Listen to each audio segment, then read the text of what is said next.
the galaxy found Earth because every human signal stopped screaming. Not faded. Stopped. One moment, the outer listening posts were still catching fragments of old human transmissions, broken songs, evacuation orders, weather reports from cities that no longer had skies. The next moment, the Sol system fell so completely silent that Admiral Threx Vaal ordered his officers to check if their instruments had died. They had not. The silence was real. From the bridge of the Dominion survey vessel Halcyon Spear, Threx watched the dead system bloom across the glass display. The sun still burned, but weakly, wrapped in a dim rust-colored haze. Mercury was a peeled black stone. Venus spun under storms thick with ash. Mars was split open along its equator, its crust cracked like a skull struck by a hammer. And Earth, the blue world that had once filled Dominion war rooms with warnings and old defeats, hung in the center of it all like a burned eye. No oceans flashed beneath its clouds. No city lights crawled across its nightside. Only continents of gray glass, black forests, and white scars where the seas had boiled away. For a long moment, nobody spoke. Then the junior cartographer at the forward pit whispered, "They actually died." Threx did not answer him. He was old enough to remember when human ships still crossed Dominion borders without asking permission. Old enough to remember the first time a human distress beacon had turned into an ambush. Old enough to remember a prisoner with both arms broken who still smiled while 3 Dominion officers argued over who would interrogate him first. Humans were not supposed to leave clean endings. That was what bothered him. Extinction should have looked violent. There should have been wreckage belts, broken war moons, last broadcasts, suicide mines, poisoned orbits, something petty and dangerous left behind for the first fool who came close. But Sol was quiet. Too quiet. Not peaceful. Arranged. "Scan for survivors," Threx said. The command moved through the bridge like a blade. Blue search beams swept from the Halcyon Spear and sank through Earth's dead atmosphere.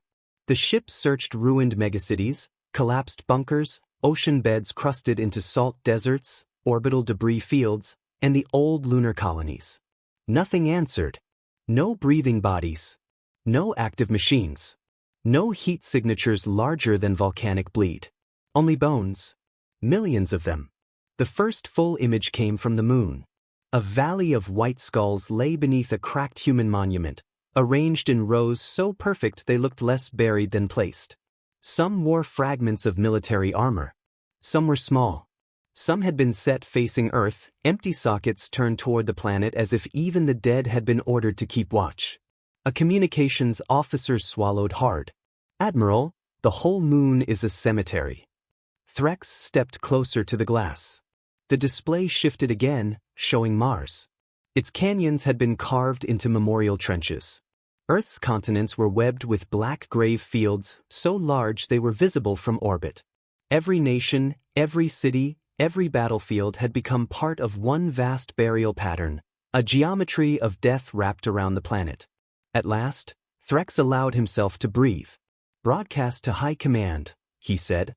The officer opened the channel. Threx kept his eyes on the dead world as he gave the words the Dominion had wanted for 300 years. "Humanity is extinct." Across the bridge, shoulders loosened. Someone exhaled a laugh. Someone else touched a victory charm at his throat. The fear that had lived beneath Dominion uniforms for generations began to lift. Then the scan officer frowned. A small sound came from his console. Not an alarm. A rhythm. "So, what?" "Repeating." Threx turned. The officer's face had gone pale under his scales. "Admiral," he said, "there is a heartbeat inside the nearest coffin." The first rule of Dominion exploration was simple. Never touch human dead. It had been written into the manuals after the War of Ash Rings, when a Dominion salvage crew opened a drifting human medical ship and found nothing inside but sealed body bags. They laughed at the superstition. They cut the first bag open with a thermal blade. The corpse inside had been dead for 9 years. Its pulse mine still worked. The explosion erased 3 cruisers, 2,000 soldiers, and an entire admiral whose name had since been removed from tactical academies out of embarrassment. So when the scan officer said there was a heartbeat inside the coffin, no one moved. The bridge did not panic. Panic would have been easier. Instead, it froze into the kind of silence that only trained soldiers understand, when everybody knows movement might be the thing that kills it. Threx looked at the blinking marker on the display. One grave. One coffin. One heartbeat. Beneath them, the grave field stretched across the remains of North America, an endless black plain cut into perfect rows. The coffins were buried shallow beneath plates of pale stone. Each stone held no name, no rank, no date. Only one symbol repeated across millions of markers. A cradle. Not a skull. Not a sword. Not a flag. A cradle. Confirm, Threx said. The scan officer ran the signal again. Then again. His claws trembled across the console, making tiny clicks against the glass. Biological rhythm confirmed. 72 beats per minute. Human range. Life signs. No full body signature. No thermal bloom. No respiration. Threx's jaw tightened. A heartbeat without a living body. That was worse than a survivor. Scan adjacent coffins. The search grid widened. For 3 seconds, nothing changed. Then the display filled with dots. 1, 10, 100, 1,000. Each dot pulsed in the same rhythm, red against the black map, until the entire grave field began to blink like something sleeping beneath the surface. The junior cartographer stepped back from his station. His chair struck the deck behind him. Nobody laughed this time. "Admiral," the scan officer whispered, "it is not one coffin." The map expanded again. North America. South America. Europe. Africa. Asia. The moon. Every cemetery in the system began returning the same signal. Heartbeats. Millions of them. No, Threx realized as the count climbed beyond reason. Billions. The Dominion priest attached to the mission lowered his ceremonial blade and began murmuring a burial prayer meant for enemies. He stopped halfway through, because the prayer had no words for the dead who refused to stay counted. "Open visual feed on the nearest site," Threx ordered. A probe dropped through Earth's thin atmosphere. Its camera shook in the red wind. Ash moved across the grave field in slow sheets. The stones stood in endless lines, each marked with the cradle symbol. Between them rose statues of human figures holding children, not weapons. Their faces had been worn smooth by heat and time. Then the probe focused on the nearest coffin plate. The stone was cracked. Something underneath pressed upward once. The bridge heard it through the probe's contact microphone. A dull knock. Then another. Not desperate. Patient. Like whatever waited below had known someone would eventually come listening. Threx felt the old prisoner's smile return to him from decades ago, both arms broken, teeth red, eyes calm. Humans were not supposed to leave clean endings. And now, beneath the dead earth, something was knocking from inside the grave. Threx did not send soldiers first. He sent machines. 12 Dominion excavation drones dropped from the Halcyon Spear in a perfect circle around the nearest grave. Their legs unfolded before impact, stabbing into the ash with surgical precision. Their cutting arms warmed blue. Their sensor eyes fixed on the cracked stone plate as the sound came again. Knock. Every officer on the bridge heard it. The sound did not come through like distress. It came through like permission. The drones began work. Ash peeled away from the marker. The stone beneath was not stone at all, but some pale composite the ship could not identify.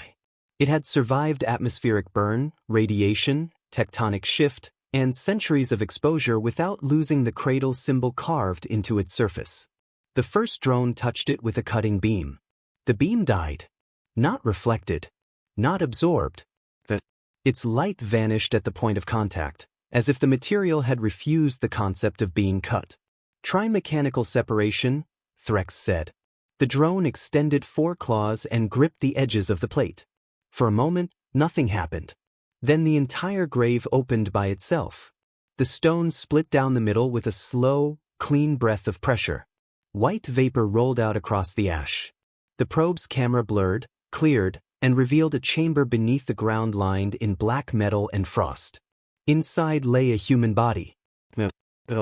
Preserved. Not dead. Not alive in any way the Dominion medical database could accept. His skin was pale with cryosleep. His head was shaved. His chest was bare except for a line of faint scars running from throat to sternum. Around his body, cables pulsed beneath transparent gel. Small lights moved under his ribs, as if stars had been buried inside him. The heartbeat sounded louder now. The scan officer leaned toward his console. "No decay," he said. "No cell collapse. No organ failure. Admiral, this body is growing." Threx looked at him. "Explain." "I cannot." On the screen, the human's fingers twitched. Half the bridge stepped back. The priest dropped his blade. Threx did not blink, but the muscles along his throat tightened. "Is it a clone?" The scan officer opened deeper analysis. Lines of human genetic code spilled across the display, then fragmented into warning symbols. "Partly. But the template is not single source. It contains thousands of ancestral markers. Military augmentations. Radiation adaptation. Neural graft scaffolding. Immune structures I have no classification for." He looked up slowly. "This was not preserved, Admiral. It was built." The word moved through the bridge without anyone saying it again. "Built." The camera feed shifted as one of the drones lowered a probe toward the human's chest. The instant the needle touched skin, every grave marker within 50 meters lit from below. Not bright. So, like nursery lamps. The black field around the drones began glowing in rows, cradle symbols waking one after another beneath the ash. A message appeared on every Dominion screen at once. Not transmitted. Already inside their systems. "Please do not disturb the children." The bridge went still. The junior cartographer made a small sound, almost a laugh, almost a sob. Threx stared at the message until the letters reflected in both of his eyes. Children. The thing in the coffin was larger than any Dominion infantryman. Its bones were reinforced. Its muscles were braided with synthetic fibers. Its nervous system carried enough shielding to survive battlefield radiation. And humanity had labeled it a child. Then, from the open grave, the human's mouth moved. No breath came out. No voice. Only one word appeared on the probe's audio transcript. "Fin. Fin." The words sat on the transcript like a wound that had learned how to write. No sound had entered the probe. No breath had crossed the human's lips. The body in the coffin had not awakened, not fully, not enough to speak. Yet the Dominion system had translated intent from somewhere deeper than voice. Threx ordered the feed isolated. The feed refused. Every screen on the Halcyon sphere kept showing the open grave. Every console, every tactical display, every private wrist unit, even the priest's prayer slate showed the same human body lying beneath Earth's ash, chest rising by fractions around the slow red pulse of its hidden heart. "Cut connection to the probe," Threx said. The communications officer severed the link. For 1 second the screens went black. Then the grave returned. Closer. The camera angle had changed. Now it looked up from inside the coffin. The bridge saw the Dominion drones standing above the human like insects at the edge of a cradle. A new message appeared. "You came early." The junior cartographer backed away until his spine struck the wall. Threx heard the hit, but he did not turn. His eyes remained on the message, on the body, on the white vapor curling from the chamber below a planet that had been declared dead only minutes ago. "Early for what?" the scan officer whispered. The coffin answered with motion. Not from the human. From the ground. Across Earth, across the moon, across Mars, grave fields began opening in patterns. Not all at once. Not chaos. Rows split in time sequences, releasing vapor into thin atmospheres and dead valleys. From orbit, the cemeteries looked like lungs taking their first breath after centuries underwater. The Dominion mapping system tried to count the chambers. It failed at 1 billion. Then 2. Then the number stopped being useful. Under every monument was another level. Beneath every cemetery, another structure. Beneath the structures, corridors.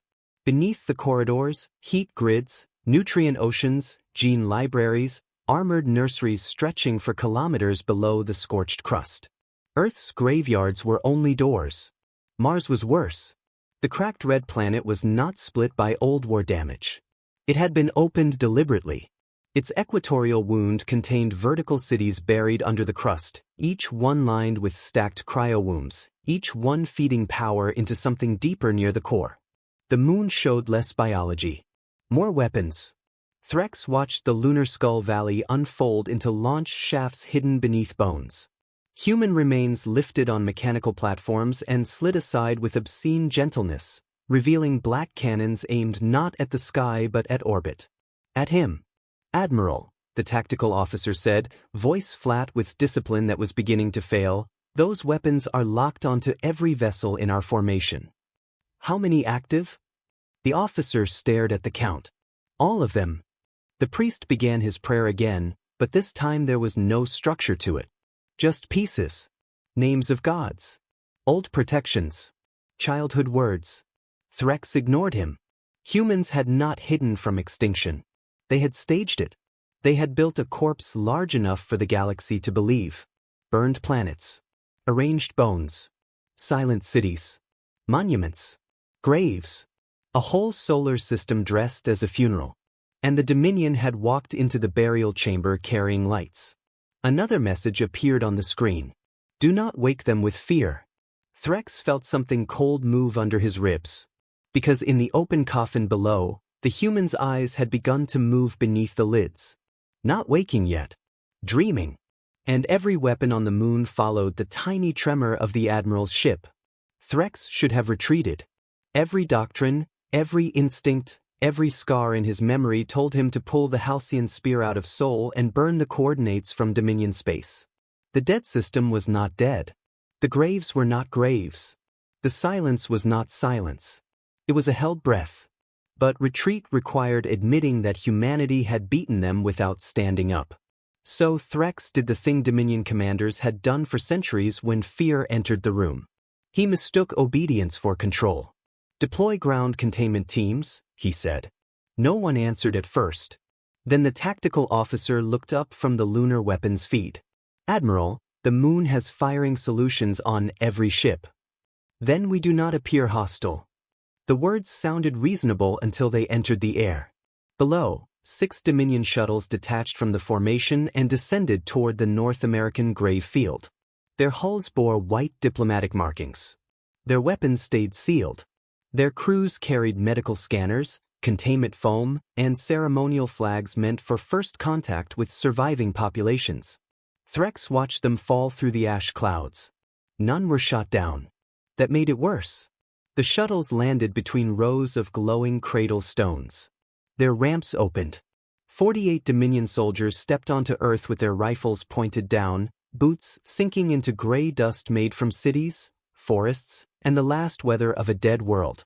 The nearest open coffin waited ahead of them. Inside, the human body remained still. The squad leader, Captain Oren Mal, moved first. His helmet camera showed the grave from ground level now. It was larger than it looked from orbit.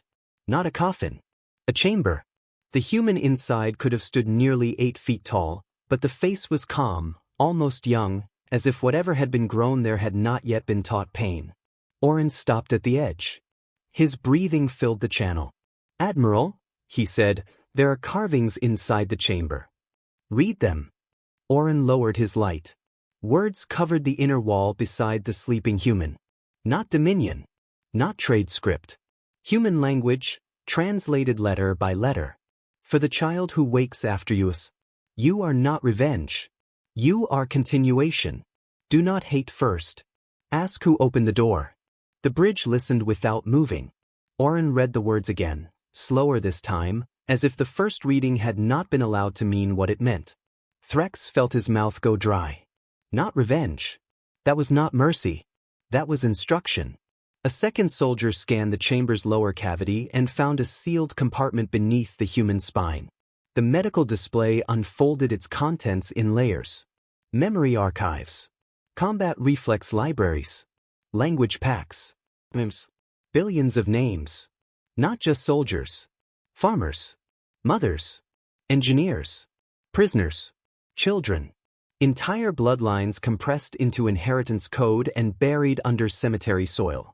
Humanity had not created an army. They had created descendants who could remember being loved by the dead. Captain Oren's voice changed. Admiral, this is not a clone facility. The scan officer on the bridge answered before Threx could. It is a civilization seed. Then one of the Dominion soldiers near the back stepped on a cracked cradle marker. The glow beneath it flickered. Every open grave in the field went dark. For one breath, Sol became silent again. Then the sleeping human in the nearest coffin opened his eyes. Not wide. Not violent. Just open. Captain Oren stopped breathing loudly enough for everyone to hear it. The human looked up at the alien standing over him. His pupils adjusted to the ash light.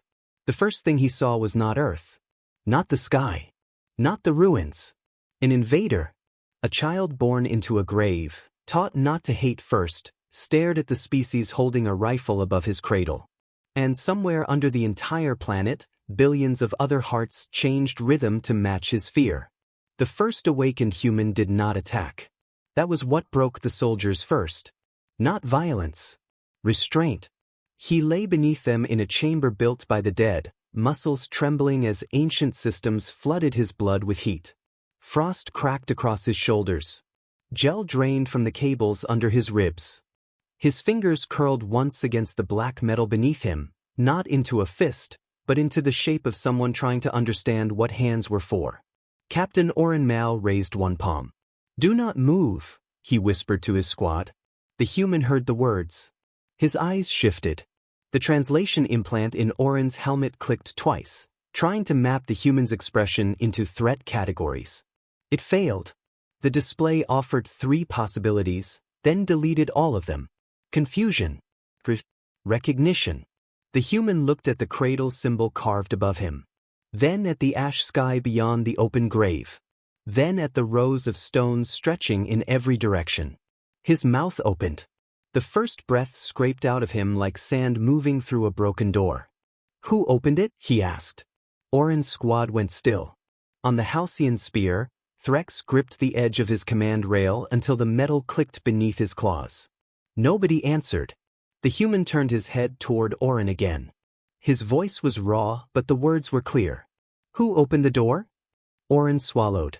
His rifle remained pointed down, but the human's eyes found it anyway. Not with fear. With calculation.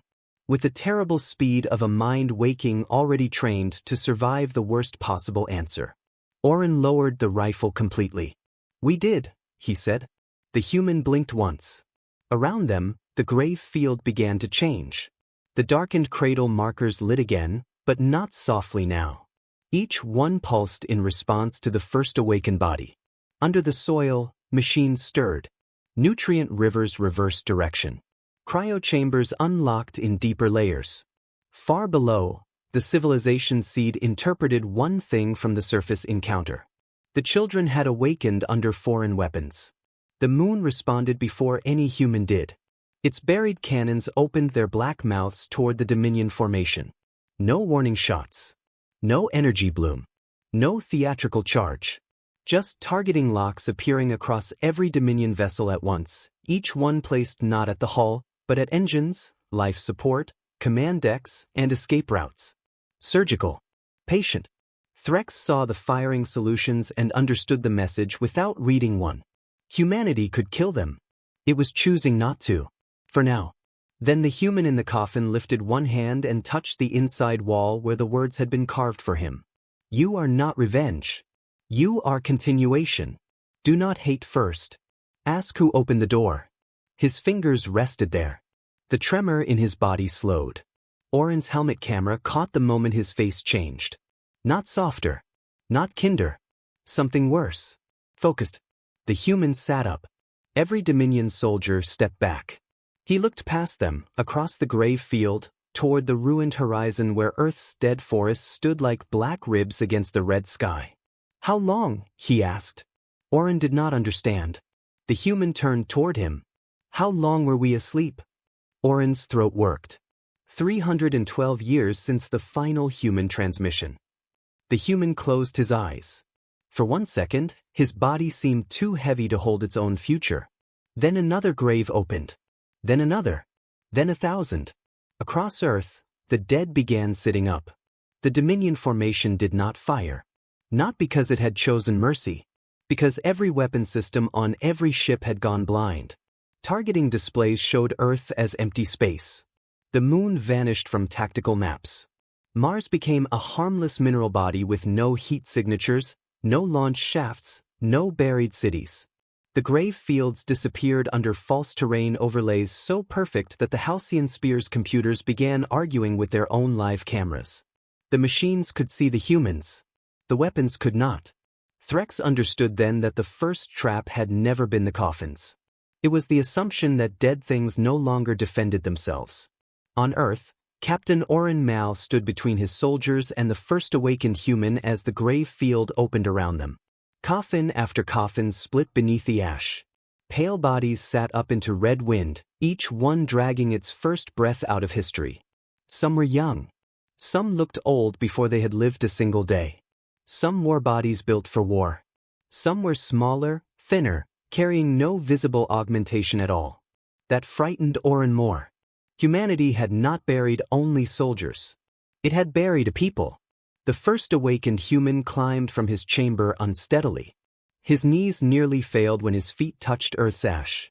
Oren moved without thinking and caught him by the arm. The entire grave field reacted. Thousands of newly opened coffins turned toward them. Moon weapons shifted. The human looked down at Oren's clawed hand gripping his arm. Oren released him slowly. "I was helping," he said. The human studied him. Then he nodded once. Not forgiveness. Not trust. A record. Somewhere under the soil, the civilization seed watched that small motion and did not classify all Dominion contact as attack. Not yet. From the deeper chambers, voices began to rise. Not screams. Questions. Children asking where their parents were. Soldiers asking which front had fallen. Engineers asking if the oceans had survived. Doctors asking for triage reports. No one answered quickly enough. The first human turned in place, seeing Earth for the first time through eyes built from the dead. The black forests. The boiled seas. The statues worn smooth. The endless stones marked with cradles instead of names. His face did not twist with rage. It emptied. That was worse. Rage would have been simple. Rage could be aimed, predicted, provoked. This was not rage. This was a mind accepting the size of what had been stolen before deciding where to place the weight. "Who did this?" he asked. Oren's helmet recorded the question and sent it to the Halcyon Spear. On the bridge, every officer looked toward Threx. The truth sat in the room like a corpse no one wanted to identify. The Dominion had not destroyed Earth. Not directly. But it had helped. It had armed the species that burned the oceans. It had sold targeting maps. It had blocked evacuation corridors.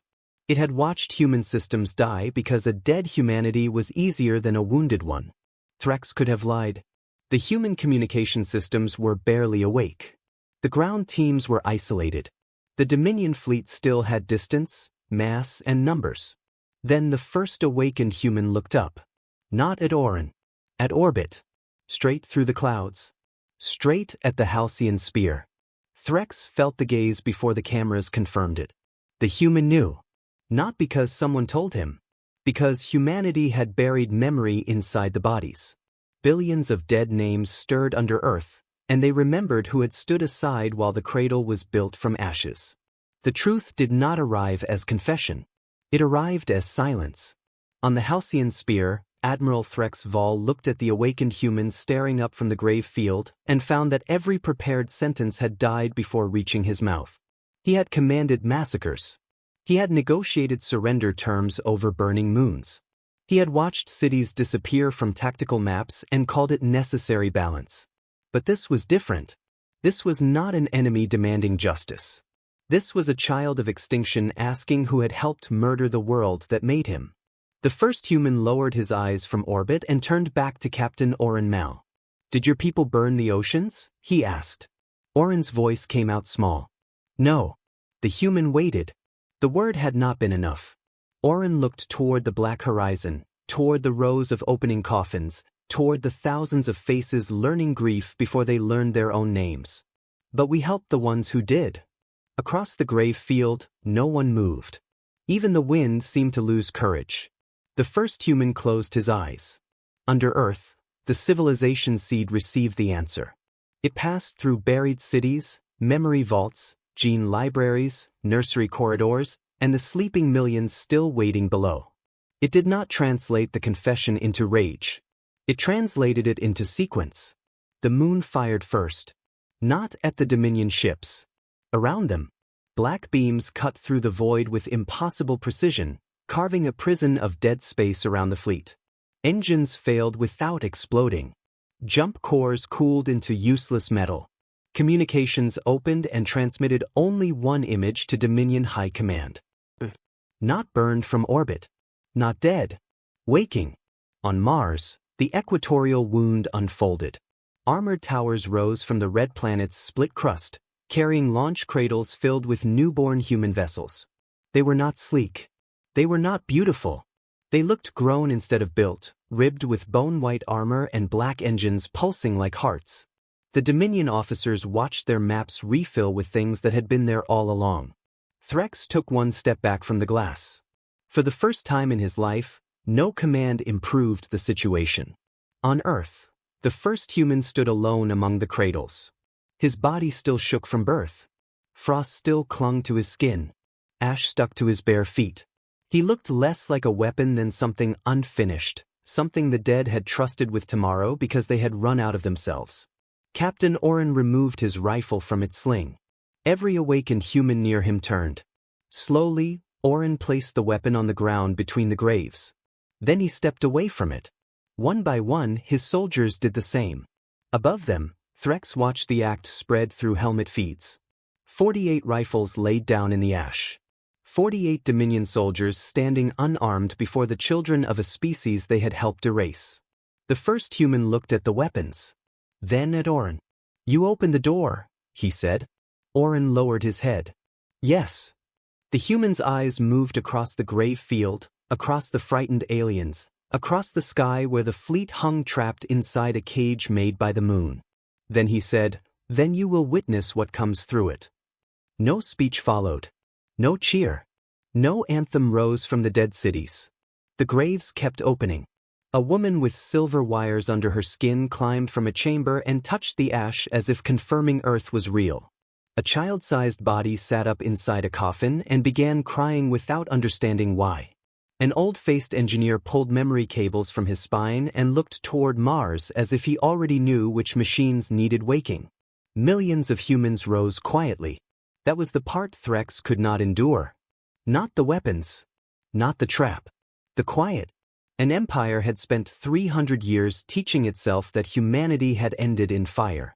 But the humans had not built a monument to death. They had built a waiting room for the future, and then taught the future to open its eyes without screaming. Threx tried to say the word retreat. His mouth formed it. Nothing came out. On the surface below, the first human looked toward the nearest open coffin. Inside it, another heartbeat was starting. He stepped aside. The ash wind moved through the cradle stones. And all across the dead solar system, the graves made room for the living.